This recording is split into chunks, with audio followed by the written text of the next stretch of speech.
Nəzakətli rəhbər zəif rəhbərdir deyənlər var. Bu, ən böyük idarə etmə miflərindən biridir. Rəhbər zəhmət olmasa, sağ ol, xahiş edirəm deyir. Bəzi əməkdaşlar bunu zəiflik kimi oxuyur, ona görə sərhədlərini sınamağa başlayırlar. Gecikirlər, tapşırıqları yarımçıq gətirirlər. Bu rəhbər heç nə deməz düşünürlər. Amma problem nəzakətdə deyil. Problem nəzakətin arxasında sərhədin olub-olmamasındadır. Nəzakətli ol, amma tələbkar. Mülayim danış, amma nəticə istə. Zəhmət olmasa de, amma standartlardan aşağısını qəbul etmə. Bunlar bir-birinə zidd deyil, əksinə ən güclü kombinasiyadır. Kobud rəhbər nəyə nail olur? Qorxudan işləyən komanda, qorxudan işləyən isə minimum səy göstərir, səhv etməmək üçün.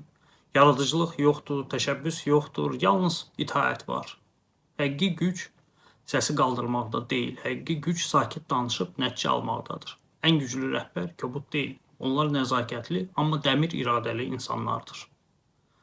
Razı deyilsinizsə şərhdə yazın, müzakirə eləyək.